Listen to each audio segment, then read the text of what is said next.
And now, it's BoomerLife, lifestyle discussion designed to make your life more engaging, meaningful, and complete.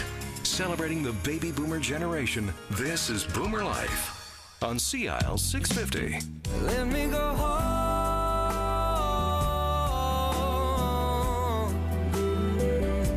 I'm just too far. And welcome to Boomer Life on CIL 650.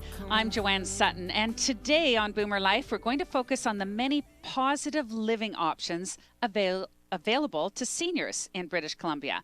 We've brought together a panel of experts today who make it their job to see that seniors in BC feel empowered and educated about the options that are available to them that can actually dramatically improve their quality of life. So joining us in the studio today from the BC Seniors Living Association, which I will refer to on occasion as BCSLA, we have the Executive Director with us today, Marlene Williams, along with Lydia Miller, BCSLA Assessor, Tom Bayliss, BCSLA Assessor, and Michelle Cunnington joins us today. She's the General Manager of Cavell Gardens. So welcome to all of you. Thanks. Thank you. Thanks for joining us here. And we're going to go around the table right now and just do a small introduction. I'll get each of one of you to introduce yourself and just tell us a little bit about yourself so we know who we're talking to. And Marlene, we're going to start with you. I'm Marlene Williams, and I am the Executive Director of the BC Seniors Living Association. I have been with the association for coming up to 9 years. And, you know, my previous background was the hotel industry in sales and marketing. And so the association headhunted me about eight and a half years ago because they wanted to bring somebody into the association to work better with the members, to implement beneficial programs for the members and to grow the association. And so one of the things that we did, we're going to be talking about today, was doing a benefit, the seal of approval program for our members. Excellent. And obviously you were passionate about this. You jumped on board and said, I can do this. Well, I might not quite said that, but I jumped right in, and I hopefully did do it. Oh, that's wonderful. We're glad to have you here. And now, Lydia Miller, tell us a little bit about yourself. Well, similar to Marlene, I have a background in the hospitality industry, in sales and marketing, and I didn't get into the senior living association, but the industry until about 4 years ago by writing articles. I do sales training. I am an independent contractor with the association, but the aspect of being able to help operators operate better and have best practices standards in place so that they have a feel-good feeling when they're welcoming new residents into their home and taking care of the current ones living there. It's quite a fulfilling feeling, you know, from being in the sales business in hotels, from, hi, welcome for the day, see you in a year, maybe. But these seniors that come live with the homes, they're there. They're always there. It sounds like you enjoy what you do. I do. And to help others transition into the industry, I also do career coaching. So if you're coming from hospitality or another discipline, I help you navigate the nuances of moving into an emotional industry. Excellent. Sounds like a great background as well. Michelle Cunnington. Yes, indeed. A little bit about yourself. Well, I've been the general manager of Cavell Gardens for 7 years, as long as I've been in this wonderful country. And it's a wonderful 128-bedded community based up in Mount Pleasant in Vancouver. It's family run, which is rather unique, so we're not part of a bigger organization. And my background, I've got 20 years in the care trade, predominantly in the UK, and my background is dementia care, so it's quite unusual for me to come into independent supportive. It took a little bit of time for me to adjust. A little transition. Exactly, to be providing a service to seniors who are able to speak on behalf of themselves and tell me basically how to do my job. That was the difference. Yeah, I think I've managed to sort of get there in the end, and I think we provide a very good service. Excellent. Michelle, nice to meet you. Tom Bayliss, our fourth guest today. Tom, tell us a little bit about yourself. Yeah, I come from a rather different background from the other guests here today. I'm originally from the UK, but spent 38 years in Africa. And my background really comes from senior management, international automotive corporations. So been in Japan, Australia, UK, North and South America, doing business for them. And about 30 years ago, I did 10 years of chaplaincy in Cape Town, and that really grabbed my heart for seniors. So 23 years ago, we moved to Canada, and I did a real career switch from automotive to seniors housing. And I think it's the best thing I ever did. I really am passionate about what I do, but I served with Baptist Housing for almost 12 years and built and managed the 2 Shannon Oaks operations, one in Vancouver, one in Victoria. And we also did the first new construction of the ILBC assisted living government program in Vancouver. Oh, excellent. So I was part of an industry group writing health and safety standards for assisted living prior to it being enacted. Was later on call and worked with the assisted living registrar, served on the BCSLA board for 2 years, and was appointed the assessor of the seal of approval, which position I held for the past 6 years, and having completed my best guess, Marlene, like 200 odd assessments. Yep, third time round. Probably even a little bit more of that, because we have 87 buildings and some are on their third assessment. So Wow. you're probably almost Tom's been a hitting up busy to guy. 3. Yeah. So and like Lydia, the benefit actually is because I'm also an independent contractor and also help people with sales training and other stuff as well. But it's walking away from a site at the end of the day, knowing that that person you've worked with is on a real high, that resident you're walking away from is operating at the highest standards in the industry. I mean, that's really a high.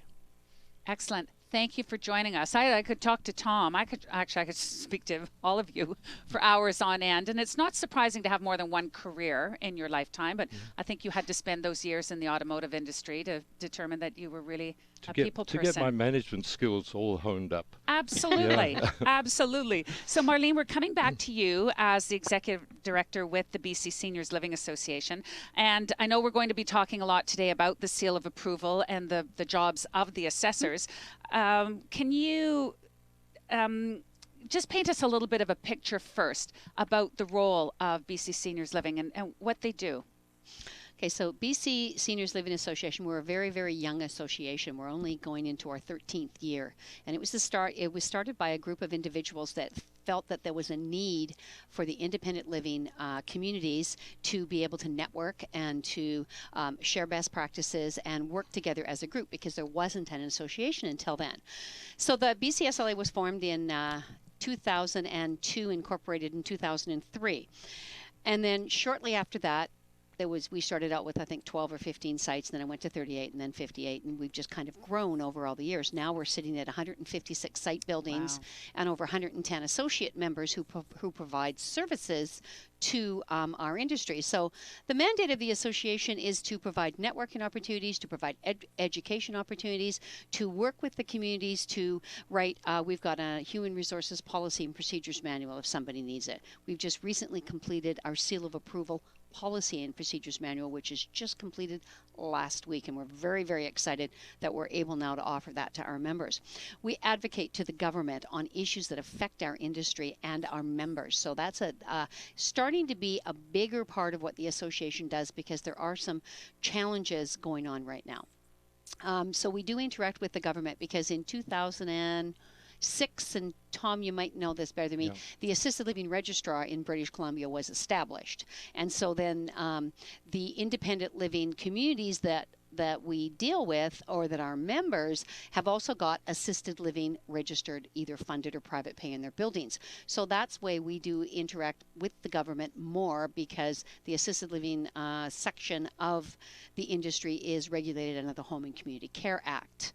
So we do a little bit of both. So we do a lot of great stuff for our members, and then we do interact with the government as well. We deal with the Minister of Health, with the Parliamentary Secretary for Seniors, to the Seniors Advocate. So we're starting to be a very, very busy little group. And a very vocal group. And it's probably why you're drawing people from other industries, because the whole seniors industry had never been developed to this extent. They need a voice like yours. Yeah. Well, and it's interesting you say that, because about 3 years ago, we worked with Thompson River University, and we actually implemented, and it's up and running right now, an online senior living management certificate. And so you can go online, and it trains people to be a really high-end management or a general manager of a retirement community. So they have that program going. And then since then, the Vancouver Premier College, who runs a hospitality and tourism program that specializes in hotels, food and beverage, and event management, but more so for the line staff or the middle supervisors, have approached us, and we're writing a program with them to enable, people that don't really want to run the community, but they want to work in it. So we've just started that project, and so that's another thing that the association does, is we try to ensure that we have programs available for people not in our industry to come work in our industry because of their love for either the seniors or just the actual industry itself. Absolutely. And for the massive growth of aging population, right? Exactly. Okay, let's talk a little bit about the vision statement, right? The true vision statement of BC Seniors Living Association. I expect that we might all see this a little bit differently, even though you have a main focus of what it is. Do you want to read it? Sure. BC Senior Living Association's vision is to inspire, support, and advocate for members of the senior living industry. It sounds very simple, but let's go around the table and see what that means to every individual here. Can we do that? Lydia, do you have a take on that? For me, for me, it's ensuring that everybody has a common ground level expectation of where we want to be, how we want to operate, how we want to treat people and be treated.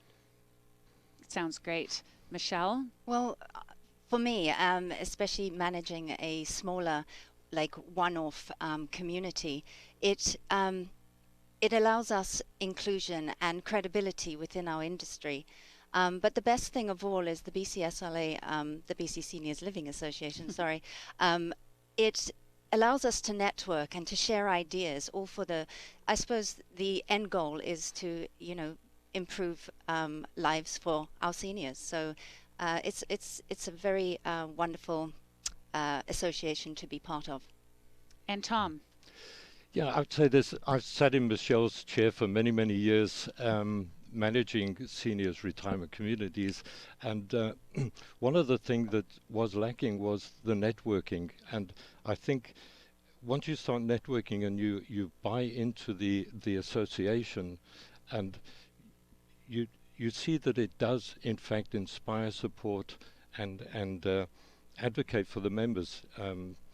Just to mention one little thing, 3 of us directors went to the legislative building regarding the Residential Tenancy Act, spoke with the MLA, and actually had the direction they were going in, it was changed.